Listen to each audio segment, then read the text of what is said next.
Welcome to Mayo Medical Laboratory's Hot Topics.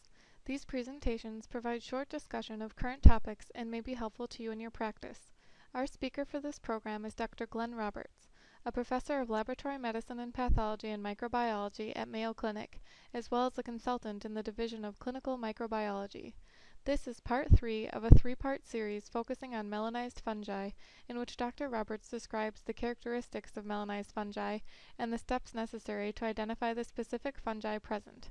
Part 3 focuses on the polymorphic fungi. Thank you, Heidi, for that introduction. This discussion will be about the melanized fungi. Part 3, the polymorphic fungi. These primarily represent the slower growing of these melanized fungi. And just to recap what these are the fungi that contain a melanin-like pigment, and they're pigmented fungi because of this. And the pigment may range anywhere from very light pigmentation to some that's dark brown to dark black. And even the hyphae and the Conidia can be producing this dark pigment. And you see kind of a dusky brown to dark brown hue to those. Sometimes it's very difficult to find this pigmentation, but I think for the most part you'll be able to recognize it. They're both rapidly and slow-growing organisms in this group, and we're going to be talking about the slow-growing ones here. And the Conidia vary in appearance from single to multicell, and you will see in this group they even range to do some different things because they have more than one spore. Polymorphic means that they have more than probably 2 types of spore production. So you have to get used to looking at this group. And one thing I think we need to remember again, and it's kind of tough to do that, but you look at this organism, if you see hyphae that are pigmented and there's some that are hyaline, it's considered to be a hyaline mold, and it's not going to be Dematiaceous, and you aren't going to see all these spores that we keep talking about. So we're going to look at the organism, look at the growth. We're going to look at underneath the microscope. First of all, we're going to look and see if it's slow growing or rapidly growing. You can tell that by the colonies and the time it takes for them to grow. Look at them underneath the microscope. Make sure that you see the Conidia and how the Conidia are produced.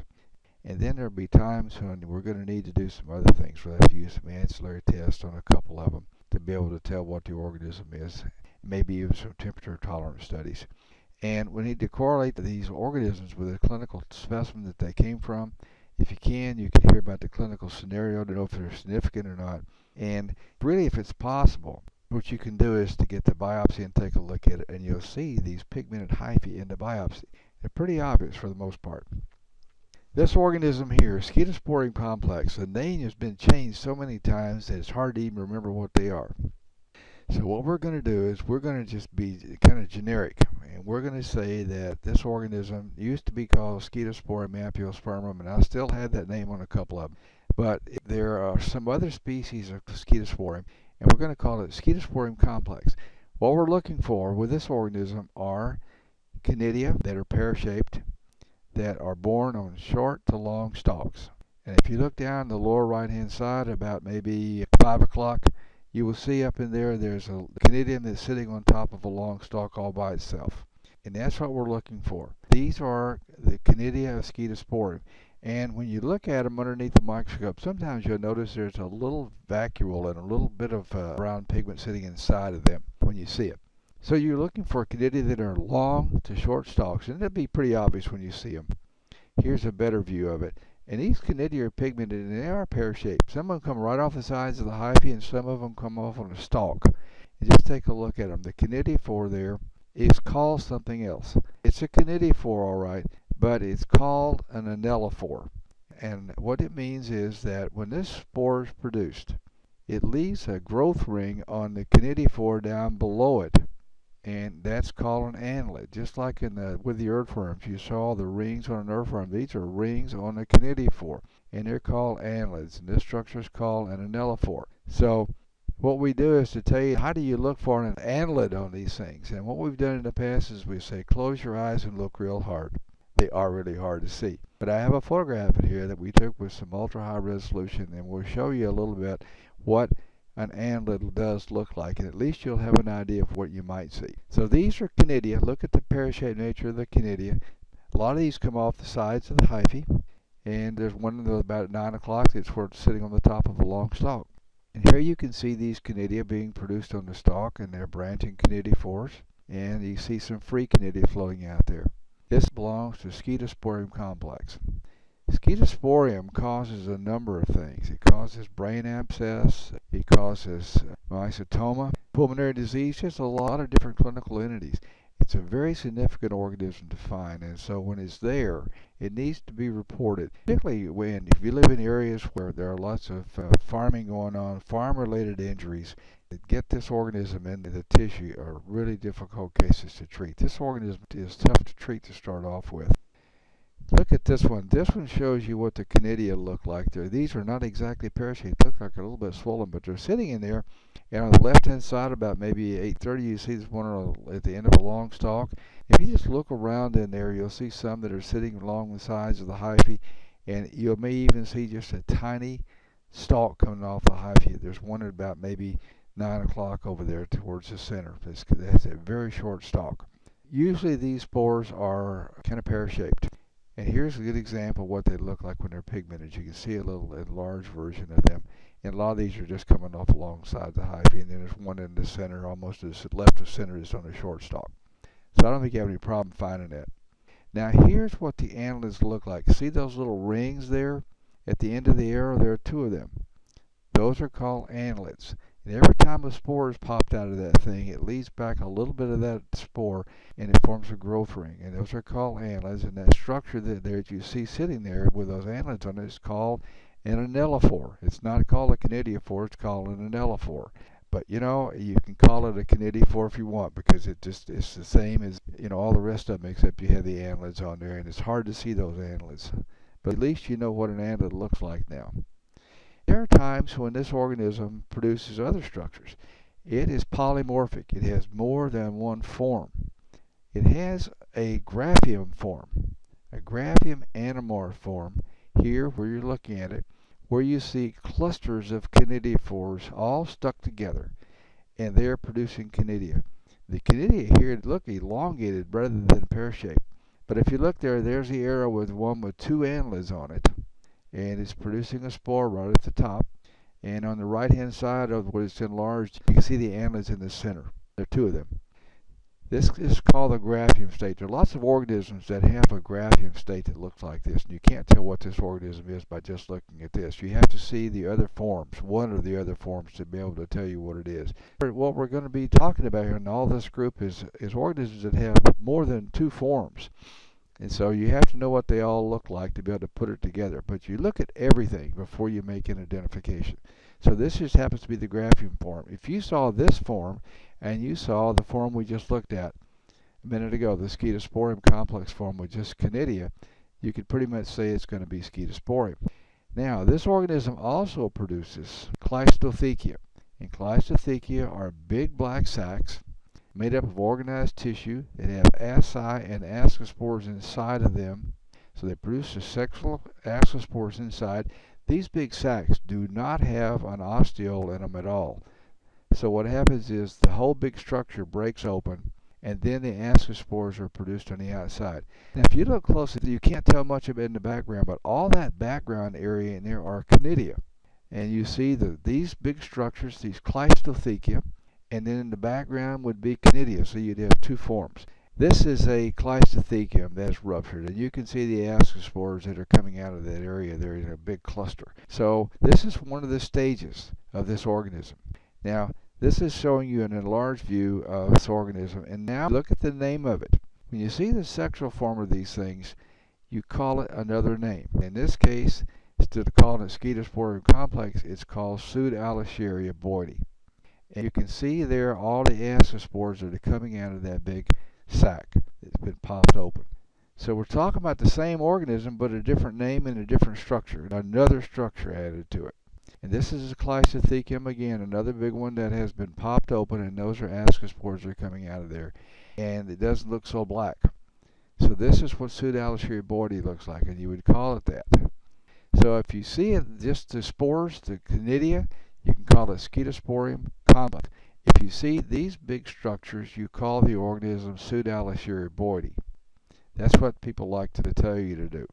Some people decide if you see the structures like this, you can just call it Pseudalacearia boydii to be done with. But I think you have to kind of decide how you're going to do it in your own laboratory. This is a complex group of things to talk about. This is what the Scedosporium part of it would look like. The culture of this organism would be mousy gray. This is what one looks like that we had here at Mayo. And these organisms are introduced into the patient by trauma, and for the most part, at least in the skin and subcutaneous ones. And the spores are out in the environment, and so the spores from the Scedosporium part are probably what get in there, or maybe the hyphae. And this is Scedosporium complex, and this one we call Scedosporium ampiospermum because we knew that's what it was. This is another example of one that's kind of gray. This one actually turned out to be tan, a little bit brown. So there's another Scedosporium that we have to deal with, and it's one called Scedosporium prolificans. It's different from the other Scedosporium, and we can't, I don't think, include it in the Scedosporium complex because it's totally different. It is an organism that is totally drug resistant and is causing a lot of disease right now, particularly sinusitis and osteomyelitis, and it is not one that you want to get, but you need to be able to identify it. And it does something different. It produces two types of Conidia. Numerous dark brown Conidia formed, ordinellophores with inflated bases, and that's why we used to call it Scedosporium inflatum, because the base of the conidiophore was swollen. And now it's called Scedosporium prolificans. The conidiophores are arranged singly or branch clusters, and the conidia may have pigment in them or not. This is what the culture looks like. You can see that it has some pigmentation to it. And here you have to look very closely. The hyphae are delicate, and they're not produced on a short stalk or a long stalk. They're produced on the tip of a stalk that is very long and narrow. But if you follow it down where it gets attached to the hyphal strand, what you will see is it's swollen right down below the base where the conidia is. And that's what Scedosporium prolificans looks like. It's hard to tell. I'll have a good one to show you in just a minute so you'll see, but you can see it better here. The conidium is attached at the top up there about 12 o'clock.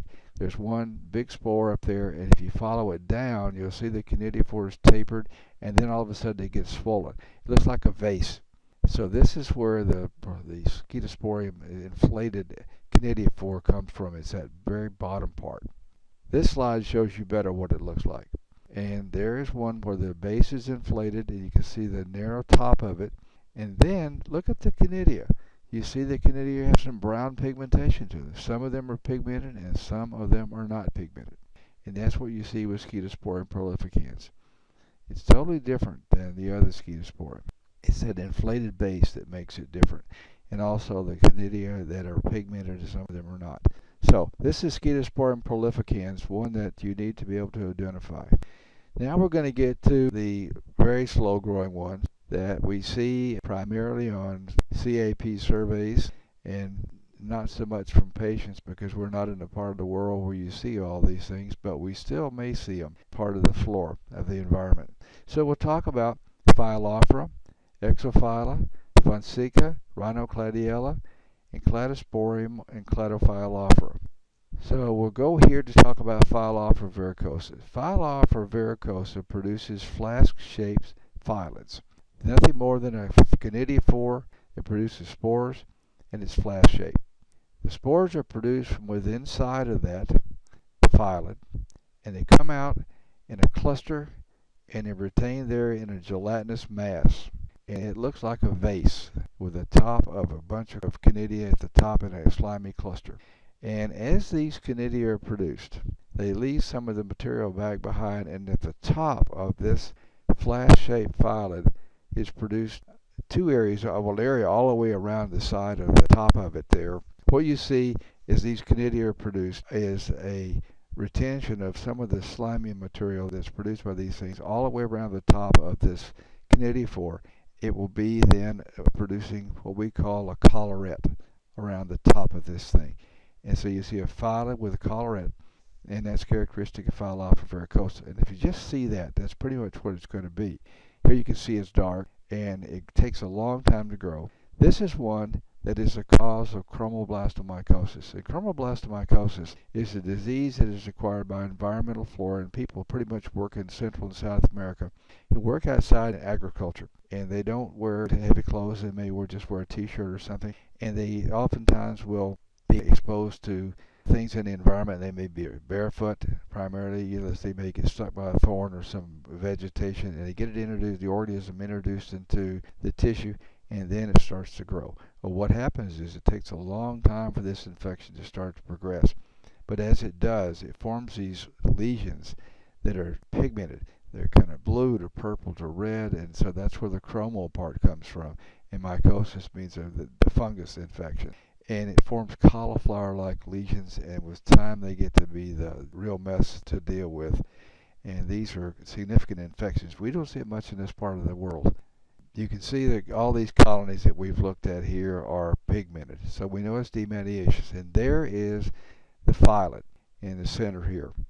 And there's a base to it. I don't know exactly what the bottom part is. I don't know why it's formed that way, but the vase-shaped thing, the flask-shaped thing, is the Phialide. And you can see at the top, there's a spore coming out of that thing. It's just sitting up there. And at the top is that collarette, just looking at it in 2 dimensions here. That's the collarette. So there is the conidiophore. Inside will be the conidia. And I'll show you a good example of how it's being produced in just a second. This is where it's been produced, and you can see the conidia is still retained back with a gelatinous mass.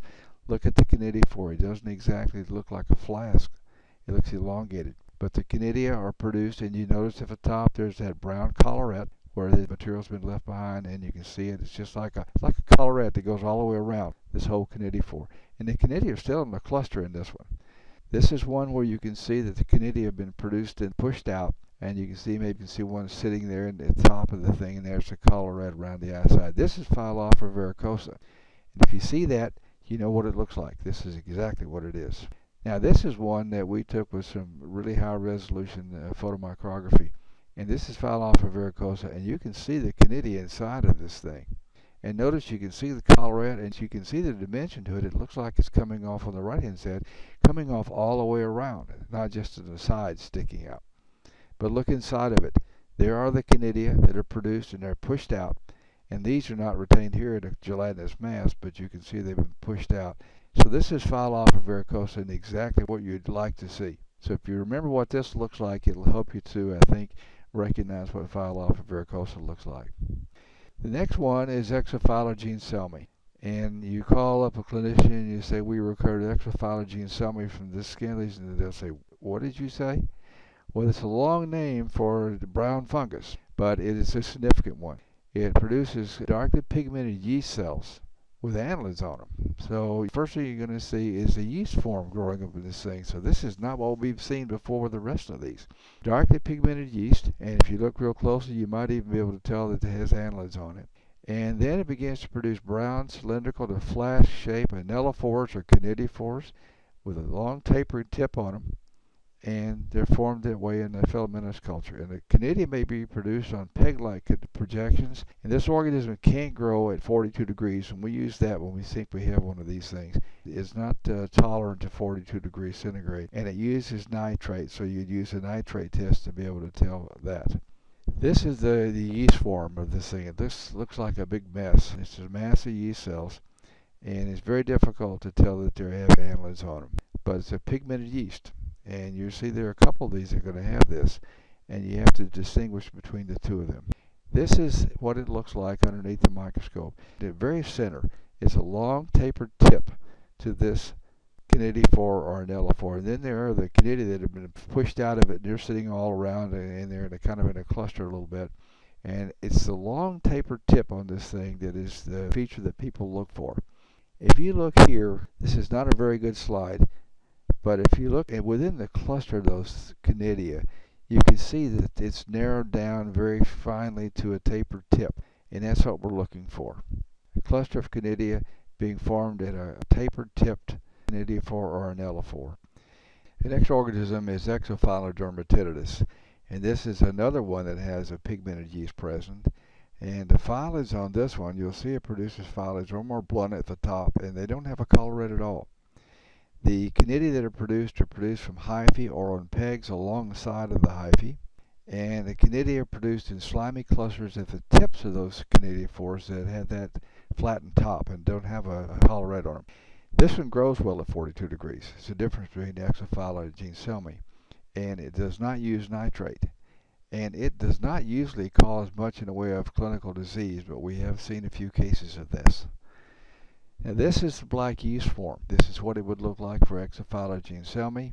and also for Exophiala dermatitidis, a black yeast, something that you don't see very often and you don't see except in this group. So this is a helpful thing. When you see the black yeast, you know you're going to be dealing pretty much with Exophiala genselmi or Exophiala dermatitidis. So you start with this. And then, as time goes along, it begins to get more like a mold. Notice the outside edge of this thing is getting to be fuzzy, and in the center it looks almost leather-like. Well, some of these fungi look this way as they get older. And this is going to be the mold form. And as time goes along, you see it gets to be more mold-like. And now you see on this one, these have individual colonies here. This is a very slow growing one. Individual colonies here look like a mold. These are not all from the same culture. This is from the yeast form. This is some of those black yeast that you saw. This is what they would look like underneath the microscope. One way to describe the yeast form of these things is kind of slimy. That's how they look. So you'd see the yeast form first. You let it grow for a while to see if you're going to see a mold form. And then you look underneath the microscope, and there on the left-hand side is a hyphal strand with spores sitting all around it. And then you can follow it all the way to the top, and there are a bunch of Conidia sitting up there that looks like they've been produced, and they kind of slid down the side of that long conidiophore. Look to the right-hand side where you kind of took a picture to the top of that thing to see if it's tapered or not, and it's not. It's flat. And if it's Exophiala genselmi, it's going to be long and narrow and tapered. And if it's Exophiala dermatitidis, it's going to be more blunt and flat at the top. And this is what this one looks like on the right-hand side. This is not a very good example, but it's the best I could find. And it shows what Exophiala dermatitidis looks like. So you're going to have to distinguish between those two. And you can use the nitrate test and the temperature tolerance ability to be able to do that. The next one is Phialophora bantiana, another name, fairly new name. Phialophora means that this organism can produce the cladosporium type or the Phialophora type of sporulation, probably both. And so they called it Phialophora bantiana. This is the one that is we call neurotropic. The conidiophores are not all that well differentiated from the hyphae. The conidia are kind of elliptical, and they're in delicate long chains. The chains of conidia don't branch all that often, and this one will grow up to 43 degrees centigrade. So we use temperature tolerance as a way to identify this one too. If it came from a brain, let's say, we probably would do a temperature tolerance test if we grew it up. This is where you can see 3 of those small elliptical cells still in a chain. They break apart. We've talked about cladosporium before and how delicate it is. Well, this is one that is like cladosporium. It breaks apart just like that. Now here you see the long, delicate chains of Phialophora bantiana. And spores stayed in contact with each other instead they're in long chains. This is a Scotch tape prep. If you made a wet mount of this, these chains would break apart, and then you'd have more difficulty trying to recognize what it is. This is Phialophora bantiana, and what you're seeing here are the chains of Conidia. And these are the chains of Conidia that resemble the cladosporium type of sporulation, just like you've seen with cladosporium. You might look around and find Phialides in here, and then that would be the second type of sporulation. That's what we would see with that particular organism. Now, with cladosporium, we've talked about cladosporium in another presentation, but it produces conidiophores that are brown, and it has long chains of Conidia that branch. And they have those black scars that are called disjunctors that allow you to see where they've been attached. And every once in a while what you see is a cell that has looks like a shield. It has 3 spots on it where there are 3 disjunctors on it. And that's how you can recognize the cladosporium form, just like we talked about in one other presentation. On the right-hand side, the elongated cell is the shield cell. So the type, that cladosporium we talked about and probably you're familiar with. The reason I show cladosporium here is that we have an organism called Fonseca pedrisoi that does what it wants to do. It produces cladosporium type sporulation. It may produce the Phialophora type sporulation. It may produce one called rhinocladiella. It just does anything. So you look at it and you will find more than one type of sporulation. So we'll start off by talking about the fact that it produces brown one-cell Conidia in short chains, just like cladosporium. And these short chains that are produced by our successive conidial production. And the conidia may be sometimes produced from short little bumps or denticles along the side, and that's called rhinocladiella type. And some isolates may produce Phialides, and sometimes you see one that does all three. This is an example of Fonseca pedicelloi that just produces cladosporium type right there, and you'd have to go along and find another type of sporulation to be able to call it what it is. The next one shows you just still the cladosporium type of sporulation where you see just chains of budding cells. So you'll see that with this organism. And there you might see the rhinocladiella type. There are long conidiophores that have kind of little short denticles sticking out, and there's a conidium on each one of those things. It goes all the way around the conidiophore, and that's called a rhinocladiella type of sporulation. There's an organism named rhinocladiella, and this is what we call a rhinocladiella type of sporulation. If you look on the right-hand side, you can see the little bumps there where the conidia are produced. So you might find this type of sporulation. Then you may find that along the sides of the hyphae there is a stalk, and at the top there'll be one spore, and the next thing that happens, one is produced on the top of it, and another is produced on the top of it, and you get successive conidial production. As this thing grows, it just keeps pushing them up the top, and it produces, looks almost like a cluster or a head of conidia. And so this is successful conidial production, and I don't know if there's a name for this cluster or not. I don't remember that there is one. And here you see an example. On the left-hand side, you see cladosporium type of sporulation, and you look on the right-hand side and you see successive conidial production being produced on the right-hand side. And so you have two types of sporulation in the same field, and you might even find a Phialide someplace. Let's look on here and see if we see a Phialide. Now this particular one, I don't see one, but here's a cluster of Phialides without collarettes that you might find in this organism, this Fonseca pedicelloi.